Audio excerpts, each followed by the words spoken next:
This is Usha, an ASHA worker. She's at this house in the outskirts of Pala in Kottayam to check on the 3-member family, including a 6-month-old baby who has been infected with COVID-19. After inquiring about their health, Usha provides medicines prescribed by the doctor. Usha, a part of the 30,000 plus ASHA workers in Kerala who are on the front line in containing the spread of the virus, says that their work has increased threefold during the second wave in the state.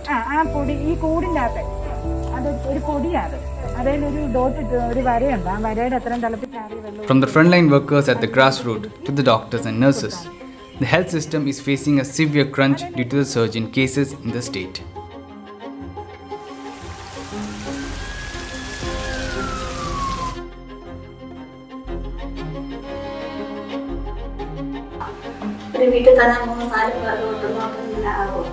ജനങ്ങളുടെ അനാസ്ഥയാണ് ഇത്രയും വർദ്ധിക്കാനുണ്ടായ കാരണം. But we still do not have the kind of planning and organization that we should have, done.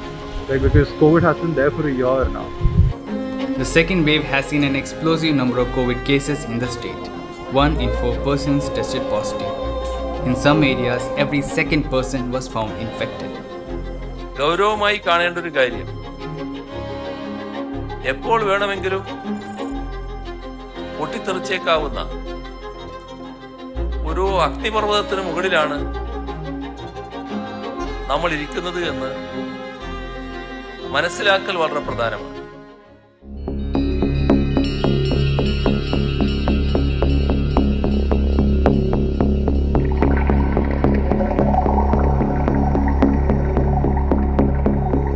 Kerala has overtaken Karnataka in total COVID cases to emerge as the second worst affected state in India. ഒരു അഗ്നിപർവ്വതത്തിന് മുകളിലാണ് നമ്മൾ ഇരിക്കുന്നത് എന്ന് മനസ്സിലാക്കൽ വളരെ പ്രധാനമാണ്.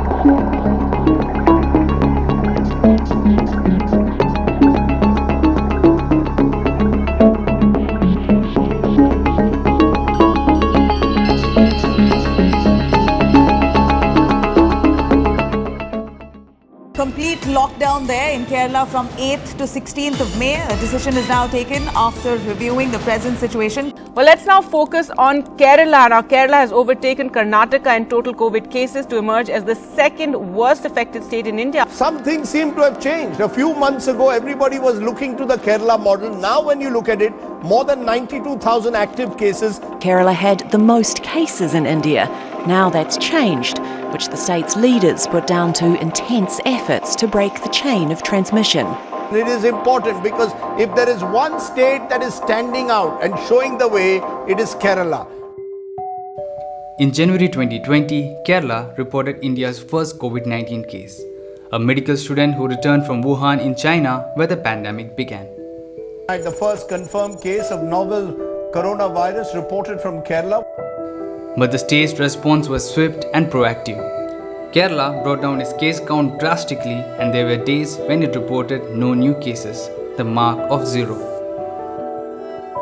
And this was achieved by following 4 important things: test, trace, isolate, and involve grassroots networks. അവർക്ക് എന്താണ് ആവശ്യം, അവർക്ക് മരുന്നാണെങ്കിൽ മരുന്ന് അവരുടെ വീടുകളിൽ എത്തിച്ചു കൊടുക്കുകയാണ് ഞങ്ങളിപ്പം മുഖ്യമായ തൊഴിലെന്ന് പറയുന്നത്. പൾസ് ഓക്സിമീറ്റർ ഇല്ലാത്തവർക്ക് കൊണ്ട് കൊടുക്കുക, അല്ലെങ്കിൽ അവരുടെ പൾസിൻ്റെ അളവ് എടുക്കുക, അത് സിസ്റ്റർമാർക്ക് അത് മെയിൽ അയക്കുക, അതൊക്കെയാണ് ഇപ്പം കൂടുതലായിട്ടുള്ള ജോലികൾ വരുന്നത്. Even the WHO and the international media appreciated the Kerala model. Now, in the southern state of Kerala, which has a population of 35 million, just 601 cases have been confirmed and only 4 deaths. It's the only state where the coronavirus cases have come under control. The state government's prompt response to COVID-19 can be attributed to its experience and investment made in the emergency preparedness and outbreak response in the past during the Kerala floods in 2018 and especially the Nipah outbreak in 2019.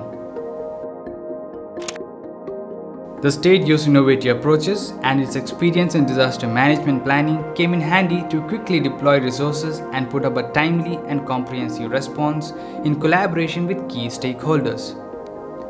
Kerala Health Minister KK Shailaja led the state's COVID-19 battle against the deadly virus and received global appreciation for her efforts. The state's health minister, KK Shailaja, has been praised for her ministry's rapid response to the outbreak.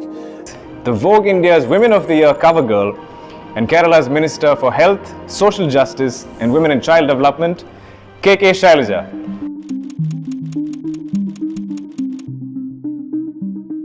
But fast forward to April 2021 and the second wave. Kerala is facing its worst phase of the COVID-19 pandemic. 30,000 plus cases have become the new norm. The test positivity rate at 1 in 4 is quite high too. Now the question arises, what were the factors that led to the explosive rise in cases in the state? Why in Kerala we are seeing such a huge surge in COVID-19? So there are several reasons for this. This is Dr. Rajendra. He is an associate professor and head of Department of Biochemistry and Molecular Biology of Central University of Kerala. We can't pinpoint one particular reason for that. In that, the predominant one is, the first one is, of course we know during the last epidemic, wave, only below 15% people were seropositive. So that means below 15% population only got infection. We have done prevalence survey. Based on that, it was very clear that majority of the population were uninfected. So from the viewpoint of herd immunity, we can tell that almost more than 90% of the people, nearly 90% of the people, they are vulnerable for the infection. So naturally, when the second wave came, many people got infected. So that is one of the main reason why we are seeing a huge surge. And the second one is, exactly we can tell the carelessness of the people. So we citizens, we should be very careful, especially with respect to respiratory infections such as SARS-CoV-2, which spreads very fast. Taking account of the explosive surge in COVID cases, the Kerala government had announced a 16-day lockdown from May 8 to May 23rd, including a triple lockdown in 4 districts.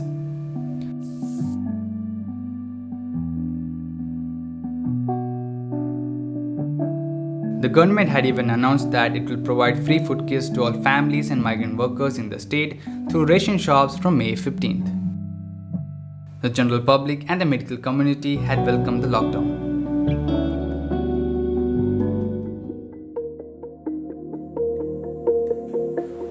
In this cramped room live 6 migrant workers from Assam.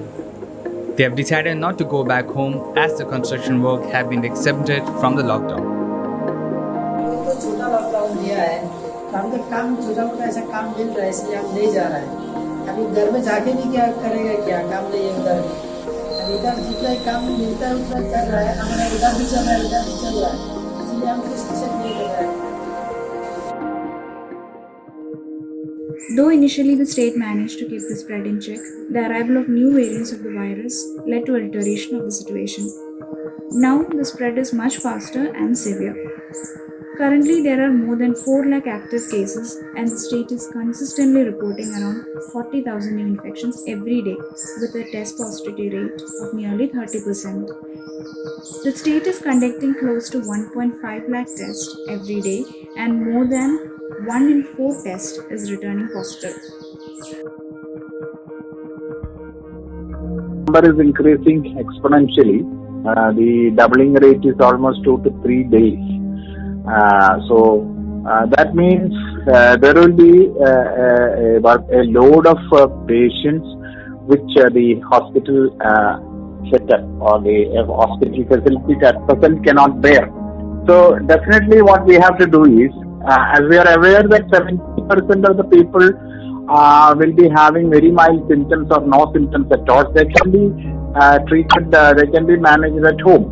Just 15% of the total positive patients require hospitalization, and from that to maybe a 5% or a 5 to 10% require ICU and less than 2% require ventilator support. So categorization of the disease and categorization of the patients to be admitted to the hospital is one of the main tool for saving the serious patients or getting admitted to ICU beds and ventilators for the serious patients. But there is a silver line of hope, a relatively low death rate until now. The state has a 0.3% death rate from the COVID infections. And the fact that Kerala was the only state in India to have a surplus amount of medical oxygen. This at a time when there is a record number of COVID-19 deaths across the country with several crematoriums running round the clock. Hundreds of patients have tragically died due to the unavailability of medical oxygen in hospitals in several parts of the country.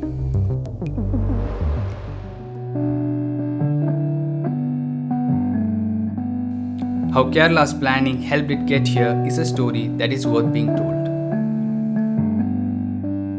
Following the rise in the COVID-19 cases in March 2020, a COVID-19 task force was set up, and it was estimated that the demand of medical oxygen may rise sharply.